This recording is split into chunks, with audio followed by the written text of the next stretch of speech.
Quem veio também tecer as suas críticas foi o pastor Eliseu Rodrigues. Depois de ser perguntado pelos seus seguidores, acabou falando tudo o que pensa sobre a música Evangelho de Fariseus, e você vai ver o vídeo agora. Antes, eu só queria pedir para que você desse um toque no botão curtir para nos apoiar, e sem muita demora, vamos ao vídeo.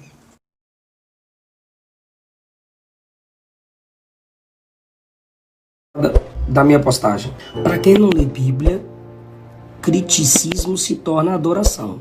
Um exemplo, eu vou chegar numa igreja e começar a expor os defeitos da igreja. Com certeza vai ter gente que vai dar muito glória. Eita glória, aleluia, eita glória, aleluia. Criticismo não é adoração. Segundo, eu vi muita gente dizer que era uma profecia. Se é uma profecia, ela tem que ser analisada, ela tem que ser julgada. No meu texto eu disse que não é adoração e eu disse que não é profecia. Eu só disse isso. Aí eu pergunto a vocês que estão aqui agora, discordam de mim? Se é profecia, tem que ser julgada. Se for julgada, a música vai ser desfeita. É uma crítica social. Uma crítica pode ser criticada? Uma crítica pode ser usada para criticar a igreja? E a igreja não pode criticar uma crítica feita a ela. Se a crítica não pode ser criticada, não é uma crítica social. Não é um chamado à reflexão. É militância. É lacração. E eu não estou falando da pessoa, eu estou falando dos grupos que pegam a música e a estabelecem como verdade absoluta. Porque você sabe, essas pessoas de grupo de esquerda, progressismo, militantes de qualquer partido político, até de direita, não aceita crítica. Pastor, o senhor se sentiu ofendido? Sim. Por que tu se ofendeu? Porque eu faço parte do reino, porque eu faço parte da igreja. Quando eu vejo a igreja sendo atacada de um modo generalizado por quem não faz parte dela. Agora é o seguinte, ofender a moça também me ofende. Ela está falando de um grupo de pessoas, tomara, porque a intenção só Deus conhece. Agora, de modo generalizado, pessoal, a igreja ser atacada por um grupo que por ela nada faz, grupos de esquerda, progressista, socialista e LGBTs, batendo na igreja, nos evangélicos. A própria cristã fala como é a igreja. A própria cristã fala o que é a igreja. A igreja não é isso. A igreja não é isso. É isso que me ofende. Lacração. Crianças morrendo em Marajó, sendo sequestradas. Existe tráfico de crianças. Ela cantou uma realidade que nós terceirizamos para o governo. Irmã, existem 3 instituições, e aqui não é um ataque à sua pessoa, tá bom? E nem é compositora, nada. Existem 3 instituições que Deus criou, minha irmã. Família, igreja, governo. Deus criou o governo para fazer o bem. Mas esse negócio no Marajó, alguém lá atrás havia avisado. E todo mundo que hoje está usando a música para ressuscitar o problema do Marajó, caiu macetando, né? A palavra macetar, né? Tá na moda. Pegaram a fala de alguém do governo passado. Mentirosa. Não tem prova. Cadê a denúncia? E aí? Macetou. A fala da ex-ministra não surtiu efeito porque não falou de dízimo. Por quê? Se tem uma fala que a igreja é criticada do começo ao fim, vai generalizar. É nesse sentido que eu me ofendo. E não é uma música em si, uma pregação. Se eu pego uma pregação que o cara arrebenta com a igreja do começo ao fim, eu vou discordar. Eu dou aula e pego pregações de pessoas que só batem na igreja, gente. Eu chamei o pessoal que eu ajudo, né? E falei assim, me manda vídeos para eu postar dos projetos missionários. Porque eu não posto, gente. Eu não posto os projetos missionários que eu ajudo. Só que hoje na nossa geração, a gente não basta a gente falar. Tem que provar. A igreja tá lá no Marajó. Mas vocês que compartilharam a música querendo bater na igreja, estamos aqui com mais de 3.000 pessoas. Faz o Pix. Esse projeto Campos Brancos aqui são mulheres, só missionárias, comprando as crianças, cuidando das crianças, lá no Marajó. Vocês não compartilharam a crítica para a igreja? Eu só vou falar aqui dos projetos que eu já ajudo, tá, pessoal? Para eu não ser hipócrita. E mais uma vez, eu não tô falando da cantora. Ela pode ter projetos missionários também. Ela pode ser uma missionária e falar do que vive. Agora, a maioria que tá compartilhando, batendo na igreja, não faz nada pela igreja. Aí os caras vêm cá no meu Instagram comentar assim, ó. Sentiu, né, pastor? Parabéns, não sei quem. Eu já ajudo esses projetos há 3, 4 anos. É a igreja, tá? Reciclando. 3 comentários. É a igreja trabalhando com reciclagem, tirando o lixo da rua. Conhece o Bom Samaritano? Traz as pessoas da rua, da cama, da comida, sem receber nada da família. Com todos eles eu já fiz live, mas agora estão vindo aqui no meu Instagram. Sentiu, né, pastor? Tá até postando projeto missionário. Não, meu irmão. Eu tô há muito tempo indicando esses projetos aqui para vocês. Você, Brasil. Vocês, lacradores, ajudarem, mas não ajuda. Agora, quando é pra criticar a igreja, vira lesa, meu irmão. Quem também veio falar sobre o dízimo mal empregado na igreja foi o pastor Osiel Gomes, que não passou a mão na cabeça de pastor charlatão. Muitos pastores não gostaram de ouvir, mas ele falou sem medo e sem dó. E isso você vai ver agora. Está tendo uma onda na internet de pessoas que negam a prática do ato de dizimar à luz da Bíblia. Alguns dizem que dizimar não é necessário, porque isso foi no tempo da lei.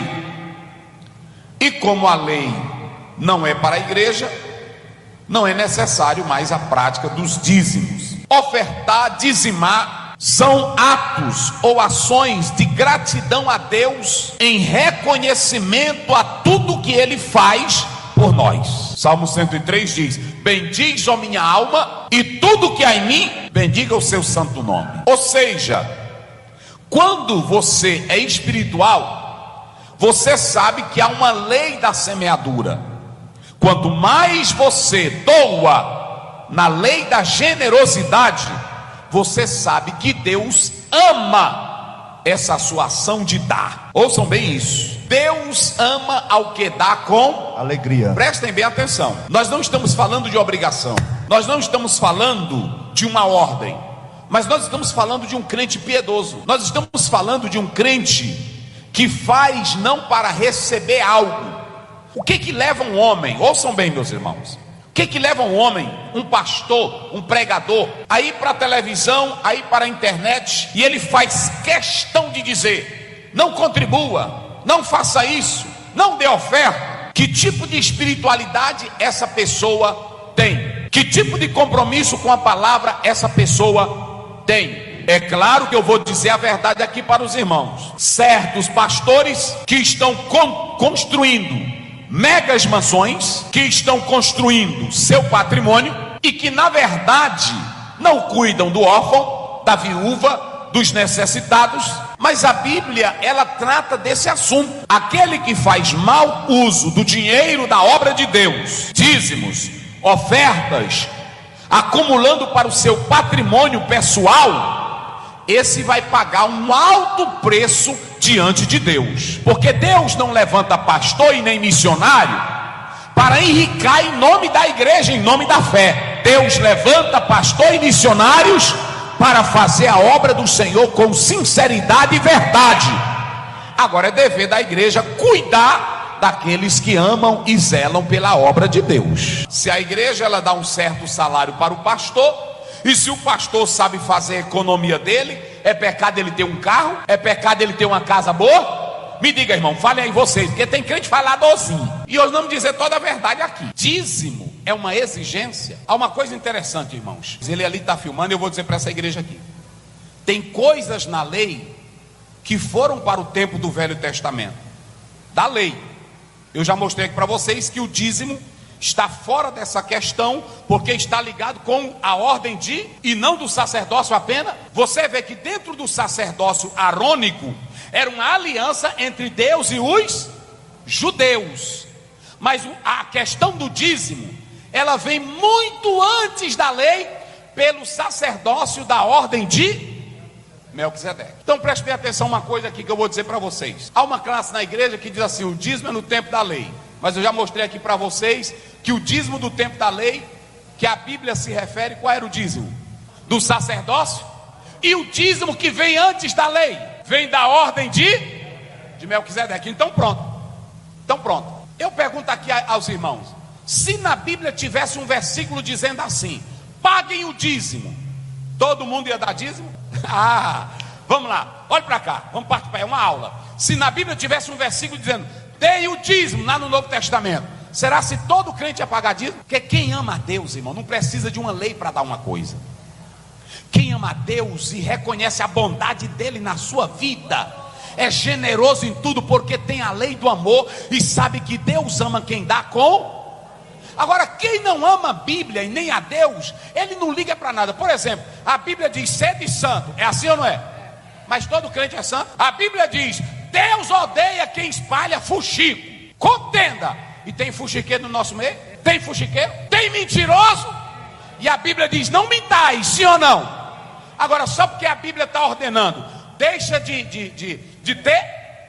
Não. Então deixa eu dizer uma coisa: se a Bíblia tivesse um versículo dizendo dê o dízimo, era muito crente que ia interpretar de outra maneira, porque não quer dar dízimo. Na hermenêutica tem aquilo que é chamado princípio de referência. Olhe para cá: se eu sou um crente piedoso, se eu sou um crente sincero, se eu sou um crente verdadeiro, se eu sou um crente que ama a Deus, e eu olho para Abraão, e eu olho para Jacó, antes da lei, eu vou ter esse mesmo espírito ou não vou? É aqui que eu quero falar com vocês. É aqui. Uma irmãzinha sincera, ela ganha um dinheirinho dela, ela ganha uma ofertazinha, e ela olha para aquilo ali e diz: meu Deus, obrigado, Senhor. Como forma de gratidão, eu quero dar essa oferta para missões. Como forma de gratidão, eu quero dar o dízimo na tua casa, para o sustento da tua obra, para o sustento dos obreiros. Tem irmão que diz assim, os irmãos que são contra dízimo, diz assim: o dízimo, por que o pastor não pega e dá para os pobres? Já viram essa conversa? Por que não pega e dá para os pobres? No Velho Testamento tinha 3 tipos de dízimos, e quem fala isso é a Bíblia. José, o historiador. Diga comigo: dízimo, bem forte, dízimo para o sustento dos levitas, dízimos para as festas religiosas e dízimos para os pobres. Esse para os pobres era recolhido de 3 em 3 anos. Isso aqui é importante você saber isso, para que você não fique conversando lorota. Tem um dízimo, irmão. Isso aqui é pago com o quê? Essa energia é pago com o quê? Vamos lá, me ajuda, é pago com o quê? A manutenção desse som aqui é pago com o quê? O pastor que prega o evangelho com sinceridade e é honesto, a igreja tem que pagar ele com o quê? Meu irmão, agora tu dá se tu quiser, tu não é obrigado. Agora que está na Bíblia, está. Vocês podem ler 2 Coríntios, capítulo 8, capítulo 9, que os crentes eram tão generosos, que até da pobreza deles, eles queriam cooperar.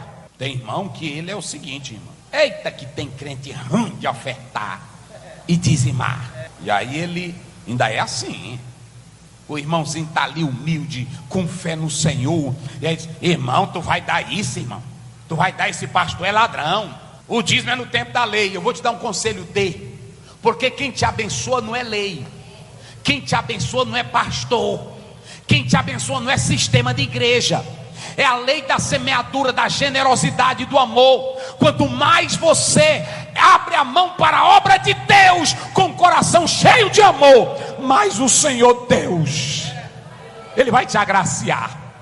Só quem crê nisso, diga glória a Deus. É assim.